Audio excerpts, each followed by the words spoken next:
A Carla Zambelli, aliás, eu esqueci de falar dela aqui na abertura do programa. Você viu que ela foi para os Estados Unidos, né? Pegou o avião e se mandou. E não avisou ninguém. Agora está dizendo, porque minhas redes estavam bloqueadas. Bom, tem um negócio chamado assessoria de imprensa, tem nota. Pô, a deputada, acho que foi a mais votada em São Paulo, né? Então, você sai assim do país, não avisa nada no meio da transição de governo.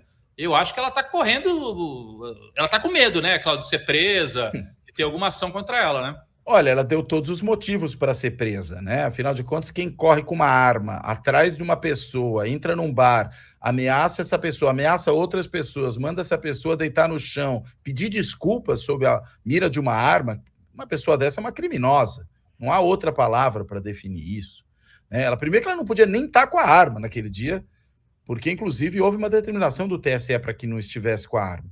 Então, eu imagino que ela esteja fugindo. Ela só não foi presa, possivelmente antes, porque estava naquele período eleitoral. Né? E depois, com essa confusão aí das estradas, imagino que aqueles que podiam dar atenção ao caso dela, e ela sendo deputada tem foro especial, ela, enfim, acabou se esquivando dessa história.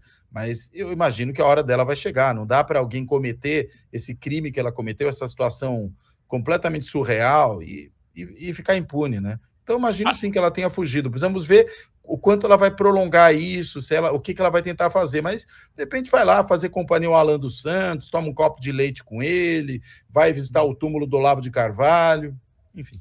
É isso aí, bater continência para a bandeira dos Estados Unidos. Aliás, a bandeira confederada, acho que ela não vai bater para dos Estados Unidos, para a bandeira confederada. É a confederada, certo? Eu não tenho dúvida. Bandeira confederada.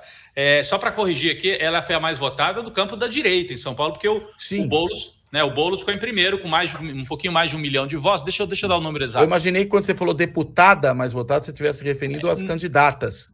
Não, deputada, eu quis dizer do campo da direita, porque me chamou a atenção, ela ficou à frente do Eduardo Bolsonaro, né? Então, foi assim, o Boulos com 1.000.000 votos, em segundo a Carla Zambelli com 946 mil, o Eduardo Bolsonaro terceiro e o Ricardo Salles em quarto. A Tabata Amaral foi a sexta. Então, entre ali os mais votados, a direita, né, em São Paulo teve esse destaque, e ela foi a mais votada da direita, da extrema-direita em São Paulo, e foi para os Estados Unidos. Enfim, agora o Alexandre de Moraes subiu o tom hoje, né, para tratar dos manifestantes. Ele que teve essa firmeza, né, eu acho, durante o processo eleitoral, na maior parte dos movimentos, né, e os bolsonaristas detestam ele. Lula e Alexandre de Moraes, os dois assim são uns demônios para os bolsonaristas mais amalucados. E ele disse que vai tratar os manifestantes que agirem em bloqueios antidemocráticos como criminosos. Não vai ser como manifestante. Né? Você acha que vai precisar tomar medidas mais enérgicas ou esses bloqueios vão se desmontando? Eles estão migrando das estradas para manifestações mais urbanas, né, Cláudio? Porque eles, na verdade, vão continuar com a questão substantiva das manifestações. Eles estão deixando de lado, eventualmente, esse procedimento de bloquear estradas, até porque o Bolsonaro falou que isso, quem é de direita e, consequentemente, é cidadão de bem, não faz. Né? Cidadão de bem faz protesto antidemocrático onde não atrapalha o trânsito. Então, eles vão antidemocrático, rasga a Constituição, mas não atrapalha o trânsito. Não, pelo menos alguma coisa, né? Então, eles vão atrapalhar, na verdade, talvez o trânsito de pedestres em alguns lugares e tudo mais, mas a substância continua a mesma. Eles estão questionando o resultado das eleições, atacando a democracia, pedindo o golpe de Estado.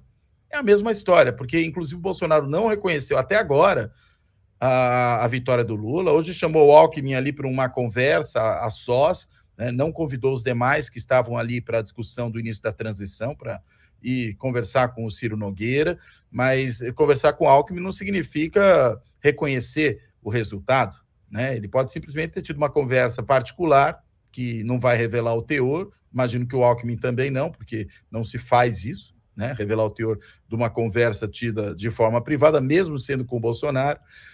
Então a gente, enfim, vai continuar sem essa situação dele reconhecer o processo eleitoral. Enquanto ele não faz isso, essa base fascistizada do bolsonarismo continua aí pedindo ruptura da democracia. Mas, enfim, é mais aliás, do mesmo. Outro que vai ter que acertar contas com a justiça é o Nelson Piquet, né? Ele literalmente pediu o assassinato do Lula. Nelson Piquet, hein? Tricampeão mundial de Fórmula 1, ontem em manifestação em Brasília. Eu não vou repetir a frase, mas o que ele falou foi, ele pediu a morte do Lula, pediu o assassinato do Lula. Então, é um criminoso, está incentivando, está fazendo a ode ao assassinato, ao homicídio. O Nelson Piquet, como estão dizendo aqui, o Pedro Paulo Pereira, cadeia para o Nelson Piquet. Não sei se é isso que ele quer chamar a atenção, está meio velho, ninguém mais liga para ele. Está lá, né, como arruaceiro de fim de carreira, o Nelson Piquet. E na direita... O Nelson Piquet sempre foi um boçal, né? Inclusive quando piloto. Ele era um grande piloto, aí não dá para negar seu talento, né, como piloto. Mas ele sempre foi um boçal, né? Inclusive na relação com os demais pilotos. Depois levou o seu filho para fazer uma trapaça numa corrida de Fórmula 1. Você deve lembrar, provocou um acidente para atrapalhar a corrida, enfim. Esse é o Nelson Piquet.